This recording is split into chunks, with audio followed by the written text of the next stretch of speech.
ideology, the Islamic culture, because I believe that the more Islam we get in our free societies, the less freedom we will get. And I want to fight for all those, what the Muslims call kafirs, all those non-Muslims, all those women, all those apostates, all those renegades, all those homosexuals that will pay a high price when Islam would become more dominant in our society.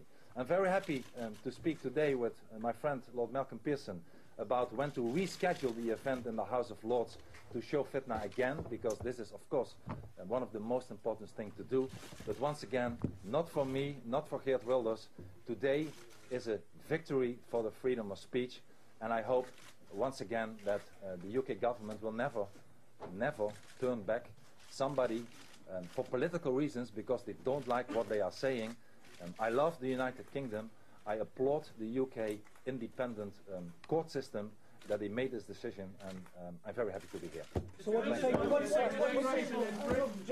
Ladies and gentlemen, I can only would it ask be possible if I pick one person at a time? You, sir, to start with. Then you next. ITV News. Mr. Wilders, do you still think that Islam is retarded?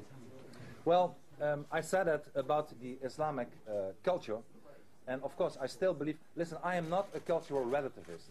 I believe that our culture, which is based on humanism, on Christianity, on Judaism, is indeed better than the Islamic culture. I believe that people should also be proud to say that. You are not a racist if you say that you want our countries to adhere to our own culture. If you see how, what I said before, in many countries where the Islamic culture is dominant, homosexuals are beaten up or even killed. Journalists like yourself are often jailed for saying the wrong words according to the regime. Apostates are often killed. Yes, that kind of action indeed is retarded, and I think we should be proud that we have a more tolerant culture and society, and I want to defend that. Sorry, you. Mr. Wilders, can I just ask you how you can seriously equate 9/11, the 7/7 bombings here, the Madrid bombings, to a book that was written hundreds and hundreds of years ago? I mean, people will say it's just nonsense, it's gibberish, you're just an extreme racist. Well, I'm not extreme, I'm not a racist either. If I would have been, I would never in the polls be the biggest party in the Kingdom of the Netherlands, because we are a tolerant country, and I would be at the margin of the political spectrum if I indeed would be like that. And don't forget, some people were very angry when I made the comparison between Mein Kampf and the Quran. It was in the 50s that your own Winston Churchill, in a book called The Second World War, in the first episode of that book called War to War, on page 50, Winston Churchill said about Mein Kampf that it was the new Quran of faith and war.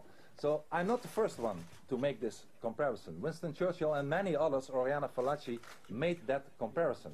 And why did they make that comparison? Because unfortunately, a lot of people, I'm not saying the majority, that would be nonsense, but a lot of people still find today their incentives in this book, the Quran, which is not, unfortunately, a book from centuries ago with a lot of dust on it. Unfortunately, because Muslims believe it's unlike the Bible, it's literally the word of Allah, the word of God, that therefore, to a lot of them, cannot be criticized or interpreted in a different way. So unfortunately, yes, there is a connection, not for the majority of the Muslims, but unfortunately for a part of the Muslims that are responsible for all those terrible attacks you just mentioned. They are inspired by that, and we should fight it. So, there's an expression that says, sorry, one question at a time. Free speech. Why are you holding your press conference in here instead of outside and going talking to the people who hold very different views? Yes, I would very much like to do that, but it was your own UK police who advised me for security reasons not to do so. Otherwise, I certainly would have done it. I am under 24-hour police protection for numerous threats for 5 years this month, and I learned one thing, that you follow the advice of your security officers. Sir. What do you have to say to the vast majority of moderate British Muslims who say that they're grossly insulted by your views? They're not Taliban, they're not Al-Qaeda, they're just insulted by what you say. Well, my aim is not to insult anybody. If somebody will get insulted in the process, this is not my problem. There is not a right, and there is not a right in any law that says that you should never be insulted. This is not the case. We have free speech in our society, and if you don't like my point of view, you can start your own political party, you can make your own movie, you can go into a debate. This is a civil society, this is a rule of law. So my aim is not to insult anybody, my aim is to defend our freedom, and I believe that the more Islam our societies will get, the less freedom at the end of the day we prevail. And of course I acknowledge the fact, I just said it on a question to one of your respected colleagues, that the majority of the Muslims in our society are law-abiding peoples. I don't want them out. I am not from a political party that wants to extradite Muslims who are adhering to the law. This is not my cup of tea. And Lord Pearson, does UKIP believe that the Quran is a fascist book? No, I disagree with Geert, in fact, who has said that the Quran, if Mein Kampf is banned in Holland, then so the Quran should be banned. I don't agree with that at all. I want the Quran discussed very much more, and I want it discussed particularly by the 98% or whatever it is of the Muslim community, who are mild, peace-loving people.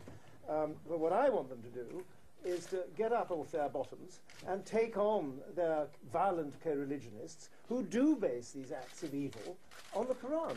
Now, is that right? Can the Word of God, can a holy book be used for these purposes, which they do? And if not, it's got to be stopped from within Islam. So, sir. If you don't mind a question in Dutch. NOS. Ja. Half jaar geleden werd de film Fitna ook hier al vertoond. Ja. Het was bedoeld door leden van het Britse parlement. Er kwamen geen leden van het lagerhuis, slechts een handjevol mensen van het hogerhuis. De meeste politici hier halen uw neus op voor uw ideeën. Wat wilt u eigenlijk bereiken met het vertonen van de film Fitna hier in het Britse? Nou, kijkt u naar de aandacht die hier is, die ook maatschappelijk is. Ik ben ervan overtuigd.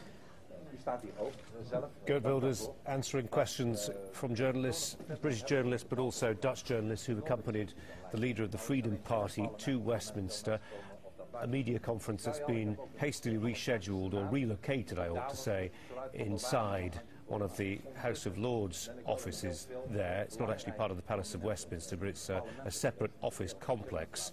He says he's been moved there in the interests of security on the advice of police officers. He says he's been living for 5 years with the constant presence of 24-hour police protection.